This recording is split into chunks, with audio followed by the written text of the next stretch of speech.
حضور سورۃ الفتح کی آیت 19 میں اللہ تعالیٰ فرماتا ہے یقیناً اللہ مومنوں سے راضی ہو گیا جب وہ درخت کے نیچے تیری بیعت کر رہے تھے، وہ جانتا ہے جو ان کے دلوں میں تھا، بس اس نے ان پر سکینت اتاری اور انہیں ایک فتح قریب عطا کی۔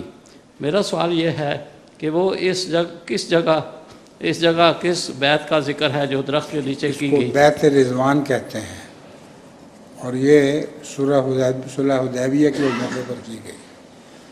حضرت صلی اللہ علیہ وسلم کی بیعت ایک درخت کے نیچے لی گئی، جس میں ان صحابہ نے عہد کیا کہ ہم اپنی خدا کی خاطر اپنی جان لڑا دیں گے اور پیٹھ نہیں دکھائیں گے دشمن کو۔